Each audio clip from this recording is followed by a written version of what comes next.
Good morning. We continue with Chapter 7, titled German Lessons. In the world of influence and the transmission of ideas, it is good to be rich.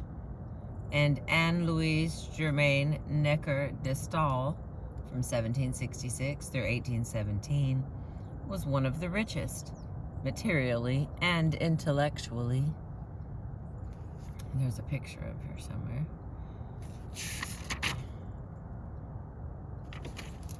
Let's see if I can show you this picture.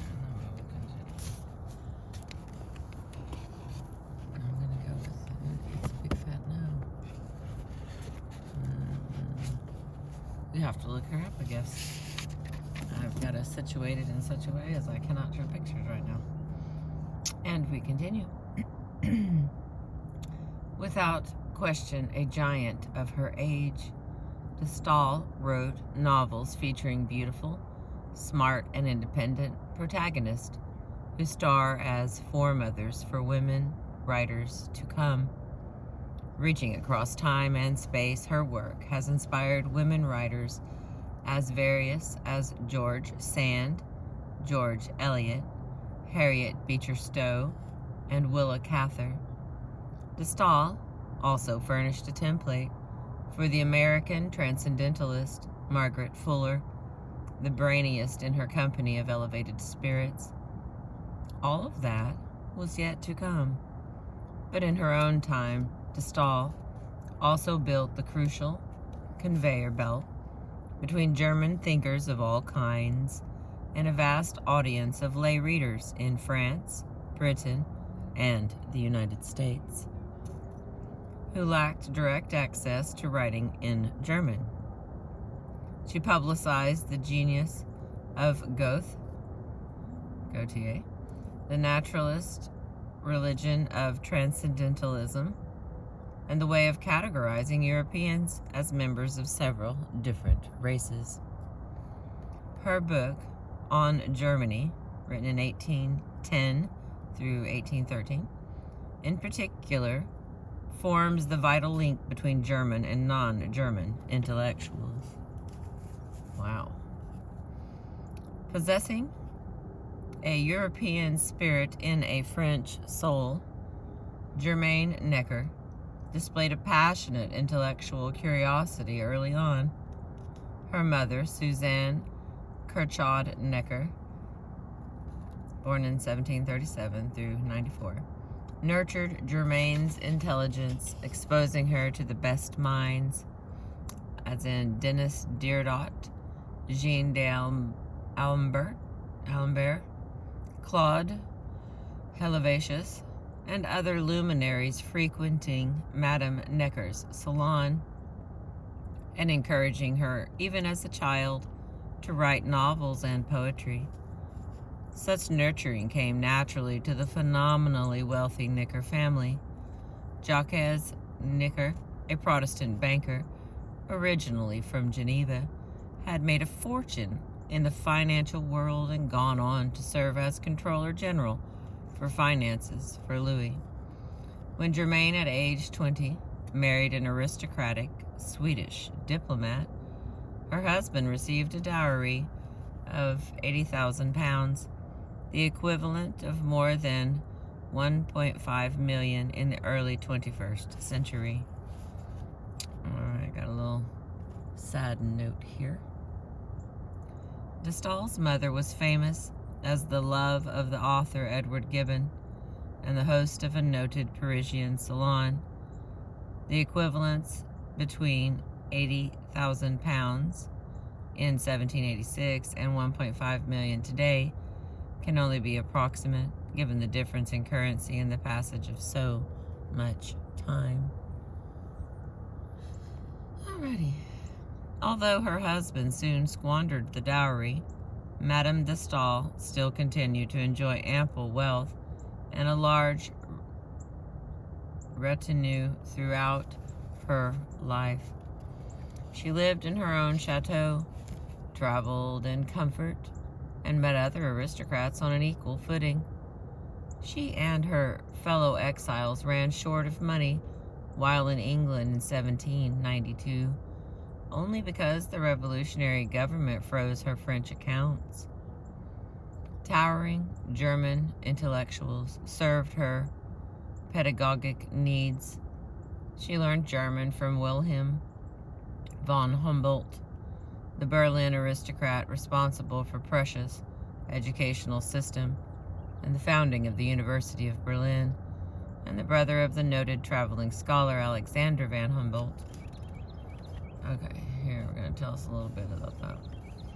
Early in the 19th century, Wilhelm von Humboldt set German education on the classics, thereby furthering German Grecomania.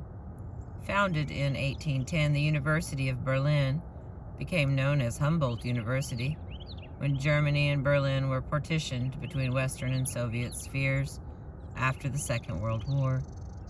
In 1948, scholars from Humboldt founded the Free University in West Berlin. Since German reunification in 1990s, the two universities in Berlin have lived in increasingly uneasy coexistence. All right, back to Our Lady here. She also employed August Wilhelm Schlegel, a poet and critic known as an originator of German Romanticism, as her son's tutor. Because she was a woman, descriptions of de Staël always mention her appearance. More charitable observers balance their evaluation of her looks with an appreciation of her brilliance. One 1802 visitor noted, here's what they quoted: "The man who should murmur against her lack of beauty would fall at her feet dazzled by her intellect. She was born an intellectual conqueror, the English avatar of Romanticism. Lord Byron thought she towered over all other women, concluding she ought to have been a man. Like most of the men she encountered, Byron found her overwhelming and avalanche." Her first American biographer, the American feminist, abolitionist, author Lydia Maria Child, began her 1832 study of de Staël as follows. In a gallery of celebrated women, the first place unquestionably belongs to Anne Marie Louise Germaine Necker, Baroness de Staël Holstein. But brilliance could not outweigh the nearly universal impulse to make unattractiveness. She was a fairly ordinary-looking, slightly plump matron, Madame de Staël's main characteristic. Maria Child chose to note only her finely formed hands and arms, which Child describes as of a most transparent whiteness. In linking transparency to whiteness, Child employs a trope of white beauty whose illogic has not diminished its longevity.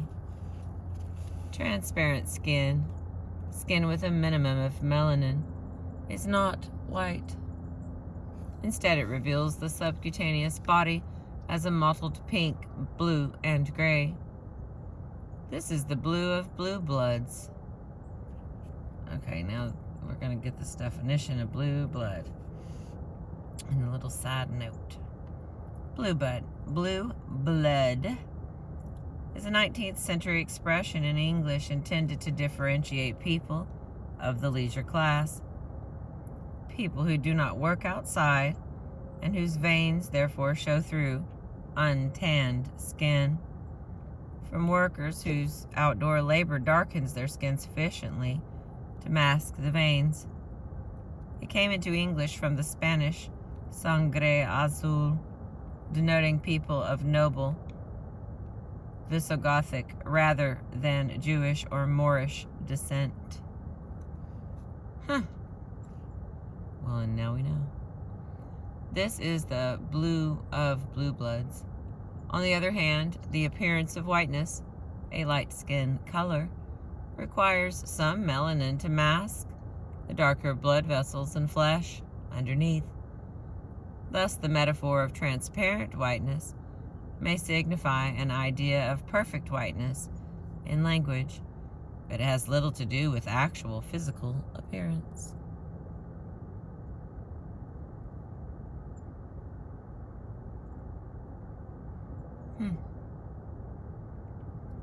Here we've got the influence of the French Revolution.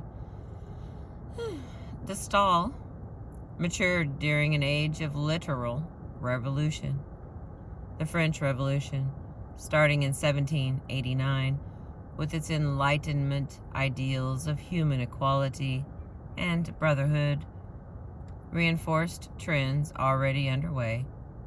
On one side, it undercut arguments supporting slavery and inequality, fostering emancipation, even in places beyond the reach of French power.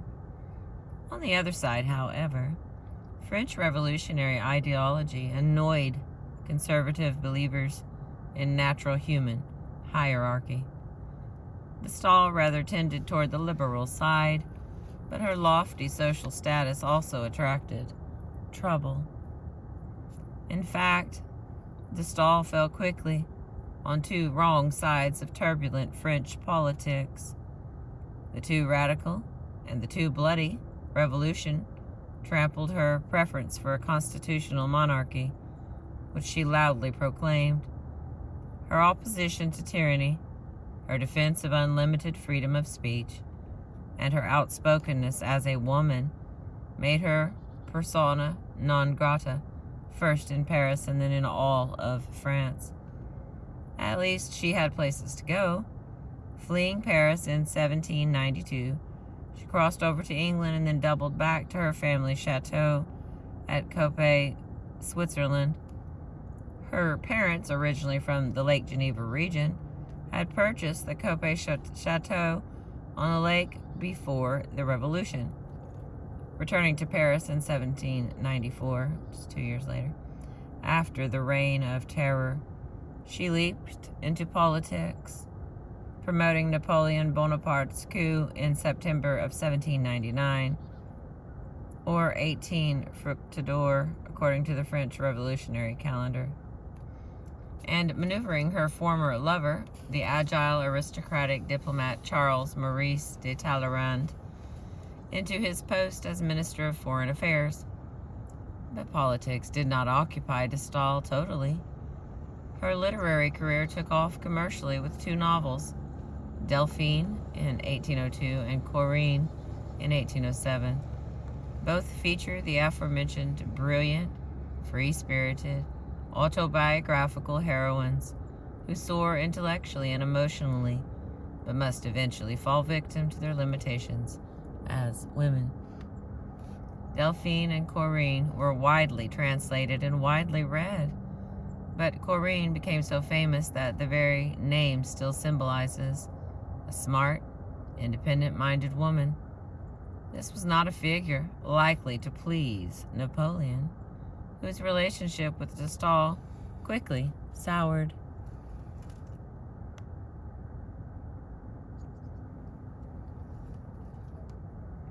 In the conflict of the European matter versus the Empress of Mind, Napoleon disapproved of Madame de Staël for almost 2 decades. From their first meeting in 1797 until his ultimate downfall in 1815. Okay, we got a little note here again. Emperor of Matter versus the Empress of Mind. The phrase comes from Charles Saint-Beuve in 1804, a prominent mid-19th century French literary critic and member of the Académie Française. Okay, toward the end of his life, Napoleon reread her Corinne, reminding him what he thought of her. I detest that woman. Ostensibly, it was her outspoken opposition to his policies and her Anglophilia that motivated his persecution, but he also simply could not stand a woman who was so loud. And de Staël did talk incessantly about politics and anything else. A friend called her a talking machine. To the men who heeded her views, her femininity seemed less essential than her intelligence. Although 3 children survived her, she failed to embody one of Napoleon's fundamental womanly ideals, fecund, F-E-C-U-N-D, fecund motherhood. In 1803, he forced her to put 150 miles between herself and Paris.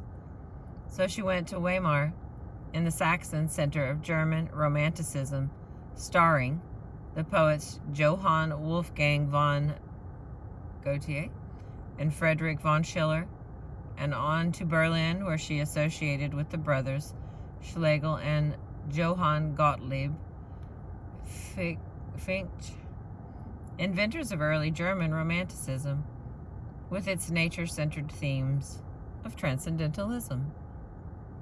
De Staël had already written a study of European literature called literally on literature considered according to its relationship to social institutions. My God, they chose really long names for stuff back in the day, didn't they? They really liked using all the words. I'm going to say that again for my own sake. On literature considered according to its relationship to social institutions, usually translated simply as On Literature from 1800. This work examines the literatures of Italy, France, and Germany, because Germany was only just becoming visible as a source of interesting literature. German intellectuals appreciated notice from a representative of French letters, even in exile, even a woman. The success of On Literature and the warmth of its reception in Germany inspired 3 German research trips in 1803, 1804, and 1807 in preparation for de Staël's greatest work of non-fiction called On Germany. During most of Napoleon's reign, de Staël remained exiled outside her beloved Paris, her book on Germany unpublished. Napoleon had seen to that, ordering the destruction not only of the entire 5,000 copy print run of On Germany, but also of its plates and manuscripts. Fortunately, de Staël somehow managed to salvage the plates and manuscripts for later publication. Such a severe blow to her writing raised fundamental questions. Should she admit defeat, give up on life in Europe, and start afresh in the New World? She and her 17-year-old son, Albert, secured passports and prepared to immigrate to the United States. In 1810, de Staël wrote to President Thomas Jefferson, saying she and her son planned to make a life in the United States. The president and de Staël were not strangers. Decades earlier, he had frequented her Paris salon. In a warm return letter, Jefferson assured her that her military-aged son would find a good welcome in the United States. About Madame de Staël herself, however, he said nothing, a silence that spoke volumes about the current state of American society. Jefferson knew de Staël could never have survived a long stay in such a crude land. Charles Maurice de Talleyrand, one of de Staël's closest friends, had spent much of 1795 in the United States as a young man, and the experience had driven him to a singular conclusion. If I stay here another year, I'll die. Certainly no American city of the early 19th century could give de Staël the brio she enjoyed in Paris. Furthermore, by 1810, not only was de Staël no longer young, at 44 years old, She was also addicted to opium and fragile in health. She obviously needed her brilliant retinue as much as her European setting. De Staël actually owned land in Upper New York State on the shores of Lake Ontario, purchased in 1800. An important factor in this purchase had been one of New York's founding fathers, Governor Maurice, from 1752 through 1816, whom de Staël's family had met in the early 1790s when Morris represented the United States in France. Ever the booster, he urged the rich Neckers to invest in American land. After de Staël and her father did so, Morris advised them on the management of their holdings. Boosterism notwithstanding, Morris joined the chorus advising de Staël to stay put. During his years in Paris, Morris had experienced the gulf between American and French levels of sophistication. In the Necker de Staël salon at Capet, the Estates General of European thought, Morris felt like a provincial bumpkin. I felt very stupid in this group, and I am not sufficiently brilliant for this consultation, he wrote in a letter back home. Hardly a dull American, Morris at home belonged to the highest reaches of American society. He had attended King's College, now Columbia University, and studied with New York's most prominent lawyer. No mean wordsmith, Morris wrote the phrase, "We the people of the United States," in order to form a more perfect union. Among Americans, Morris could never be a bumpkin, but even up on its highest summit, American society lacked the brilliance of de Staël's French milieu. Morris described her salon as a kind of temple of Apollo. Utterly lacking counterparts in the United States, she would wilt and die for Americans, are ignorant of the charms of good French society.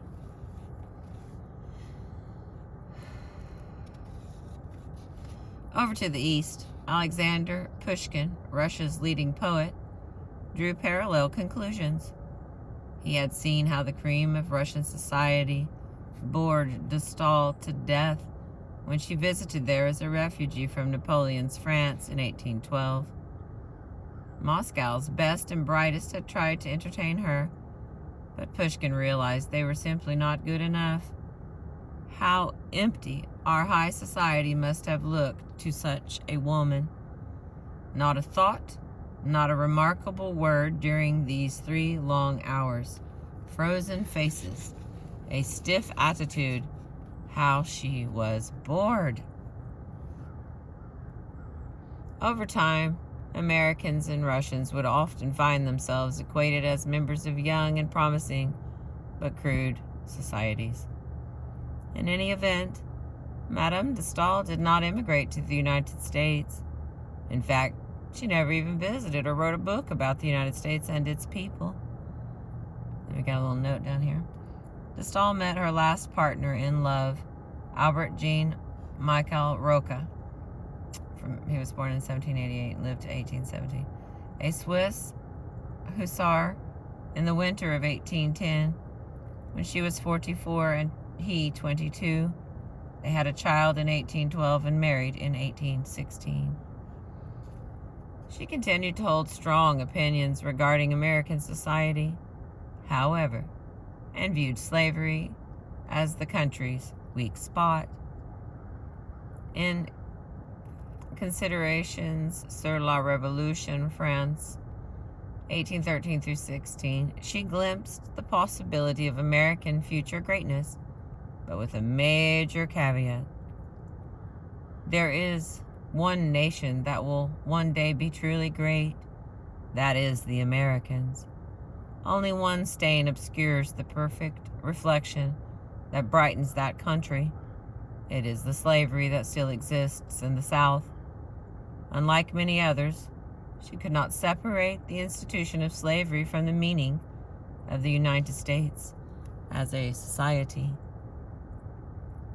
Meanwhile, though, Napoleon foiled the intended French publication of her book in 1810, and it appeared in London in 1813.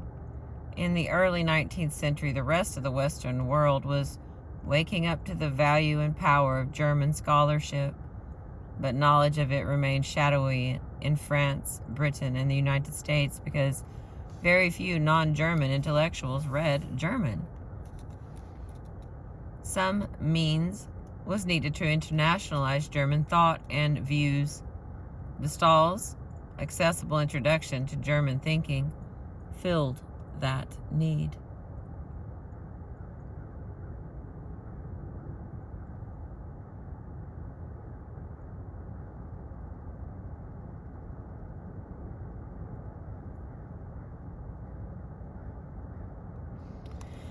On Germany took the British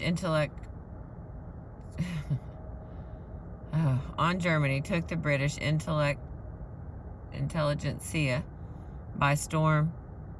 France, the rest of Europe, and a number of cosmopolitan Americans began singing its praises. The reason is not hard to see. First, many of de Stael's readers largely shared her un-Republican inclinations, and thus her conservative picture of German thought. Importantly, her chapters on German mysticism and enthusiasm, as in God in Us, introduced Americans to what became known as Transcendentalism. But for our purposes, her discussion of race, which appears at the beginning of On Germany, is paramount. Various analysts had, through the years, posited a varying number of European races. De Stael chose 3: Latin, German, and Slav, tracing differences between them to climate, government, language, and history. In her view, Roman dominance, political and religious, had shaped the Latins, the Italians, French, and Iberians, and endowed them with earthy interests and pleasures. Being proud, she explains, the Germanic and Teutonic races, Germans, Swiss, English, Swedes, Danes, and Dutch, had long successfully resisted Roman conquest and Christianization. In the process, Germans had grown more adept at abstract thought than Latins, and more deeply marked by medieval chivalry.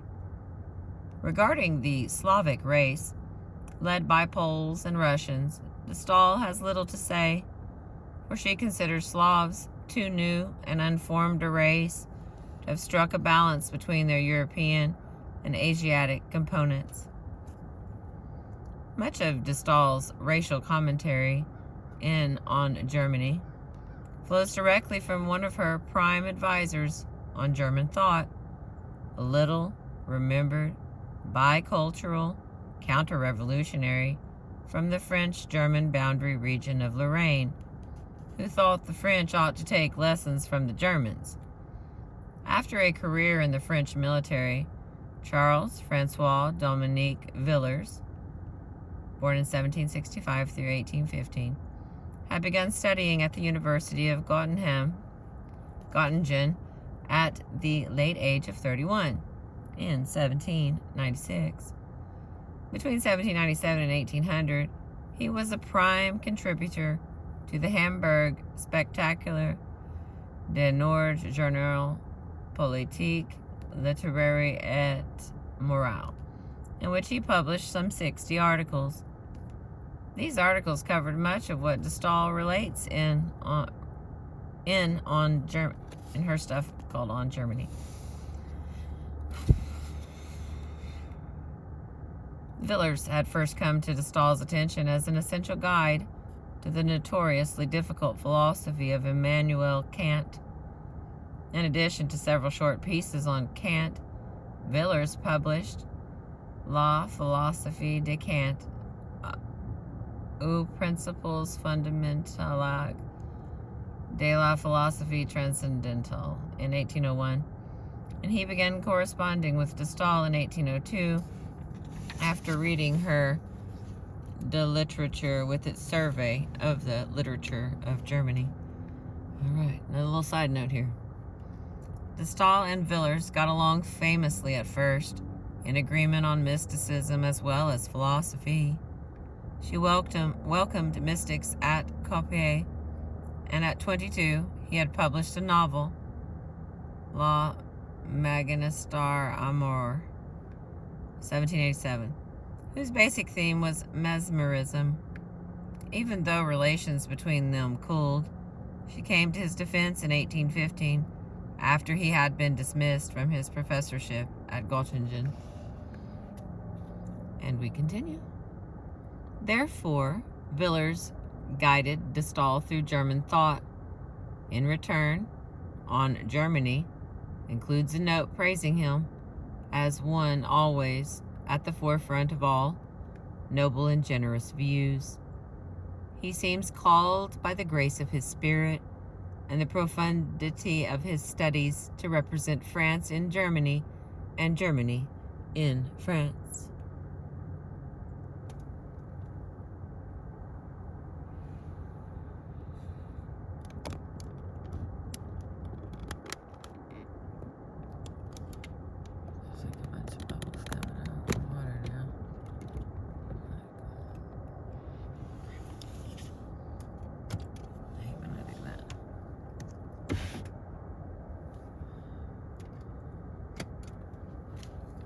Releasing all the bubbles.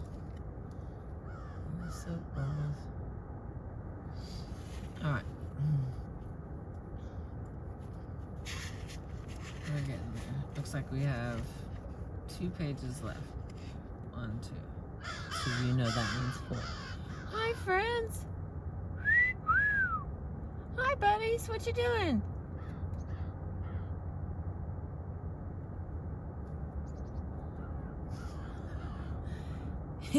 He didn't have anything to say this morning. He just flew away. It's like, she saw me. Like, yeah, I saw you. You and your buddies came over making a whole bunch of noise.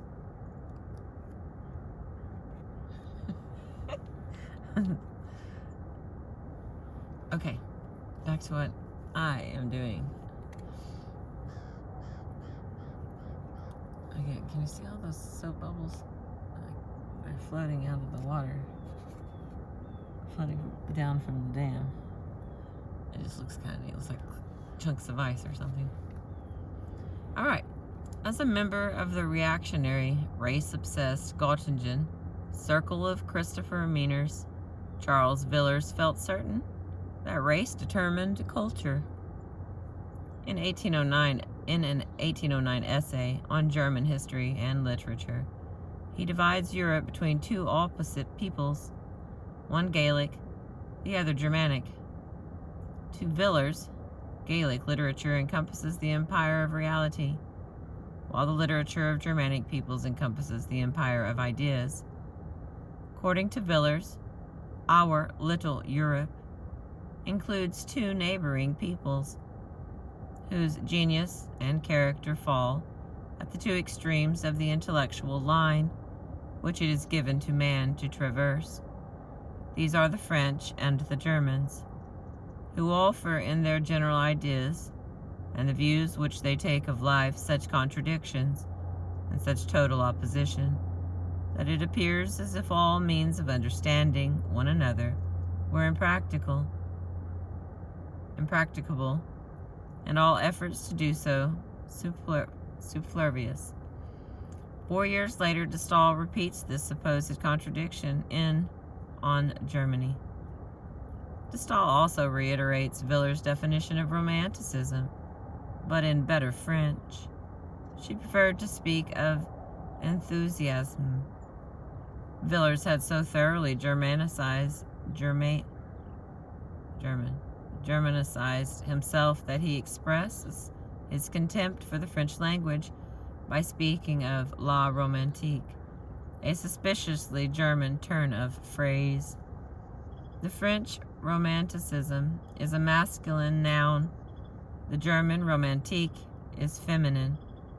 She and Villers saw that German romanticism has grown out of a native national literature based on medieval chivalry and Christianity. Never mind the definition of Germans as people who had resisted the Romans and their Christian religion. This she contrasts with Greek and French classicism.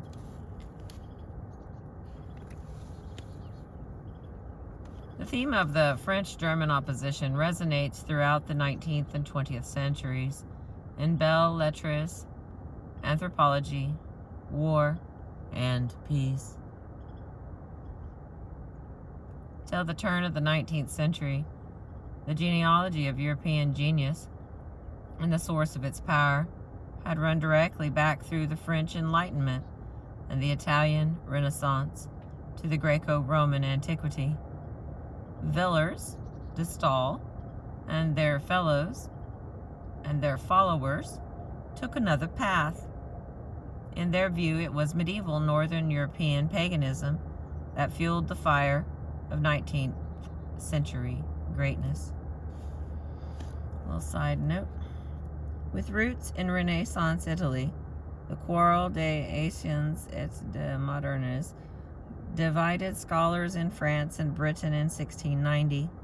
The ancients advocated the respect of models from antiquity. The moderns preferred to take their cue from their own century. In France, the century of Louis.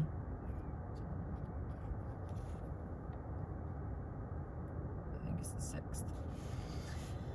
All right, we continue. Paradoxically, perhaps, enthusiasm for the Dark Ages and its pagan barbarians increased in Northern Europe, grew richer and more powerful. Hang on, I'm gonna get a drink. I see that rolling.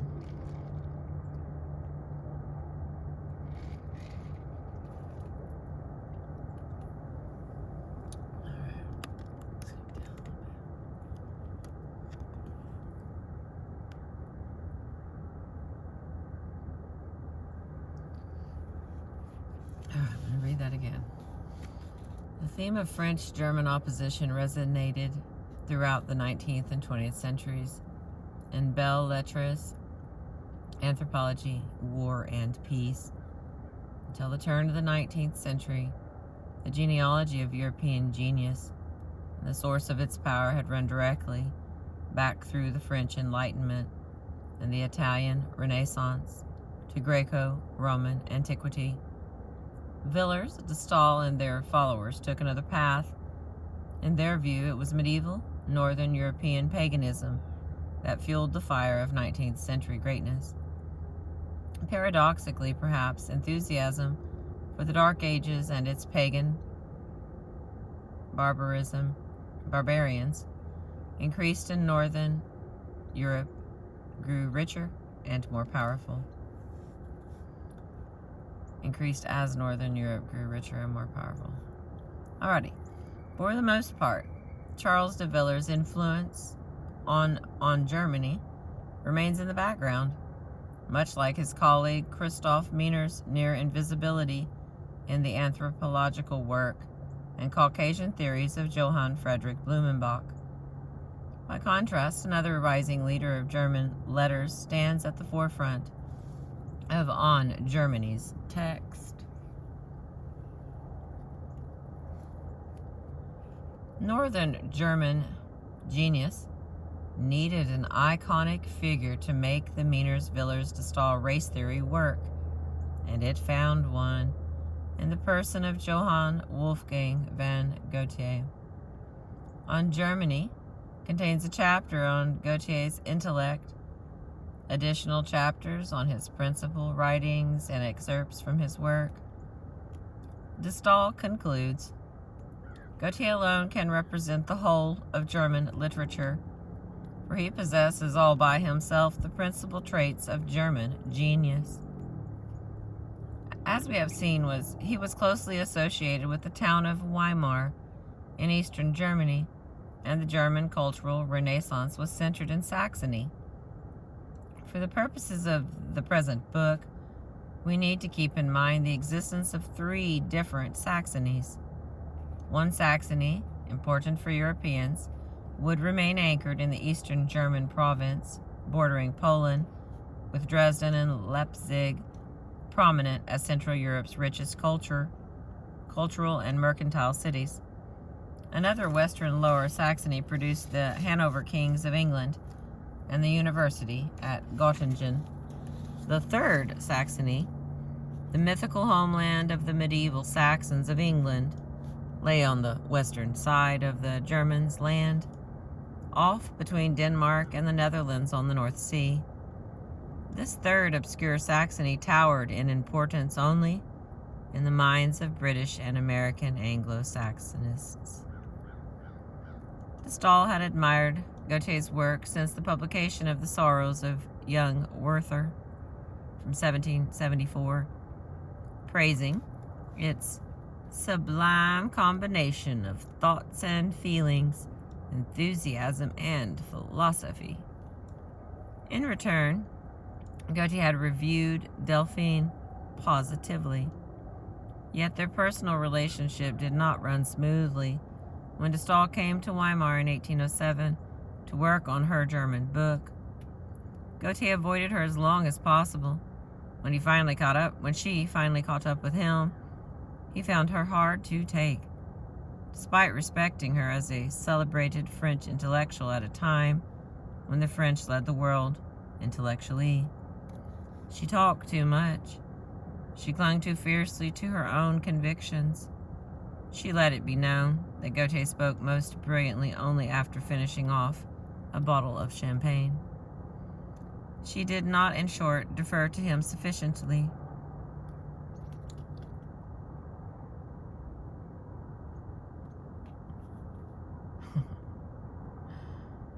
In the end, however, On Germany pretty well satisfied Goethe as a means of increasing German national self-esteem after its Napoleonic manhandling in 1806 through 1807, and perpetual intellectual subservience to the French, and doubtless as a very nice puff piece for himself. De Staël's admiration of Goethe as the quintessence of German genius contained serious contradictions. On the one hand, she conveyed his Winckelmann-inspired fascination with ancient Greece into the 19th century. On the other, however, she accepted Willers's depiction of Romanticism as quintessentially German, stemming from medieval Christianity. Her book On Germany promotes Romanticism briefly and depicts classicism at length, without ever solving the long-standing ancient medieval contradiction. Recognizing the great good On Germany could do toward fostering a German identity, Goethe dismissed her contrast between classicism and Romanticism as unimportant. Greeks and Germans frequently appeared together in On Germany, as though modern Germans descended from ancient Greeks. They stayed together in the 19th century as On Germany soared in influence. Cosmopolitan American abolitionist author Maria Child reckoned that de Staël did more than any other mortal to give foreigners a respect for German literature and German character. And indeed, de Staël did. London's first edition of 1813 sold out in 3 days. Hang on.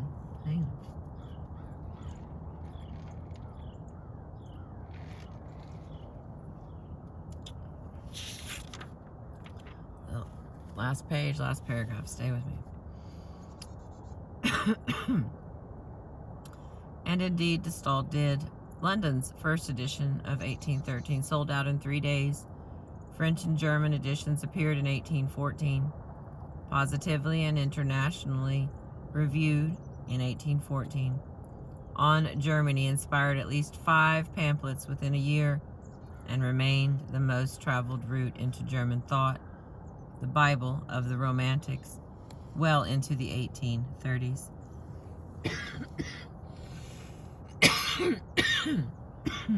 Excuse me. It is like 28 degrees. It's cold now. Here we go. The last tiny piece. De Staël not only introduced German thinking to Westerners who did not read German, she clearly located German genius in northern, not southern Germany. She found energy and imagination in the north, whereas Vienna, the cultural capital of Germany, seemed stuck in a monotonous, Frenchified past. It truly says Frenchified.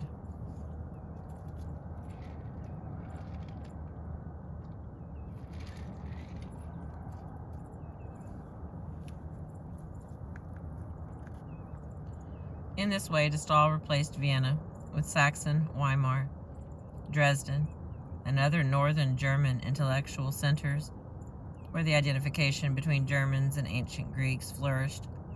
She made German genius Saxon.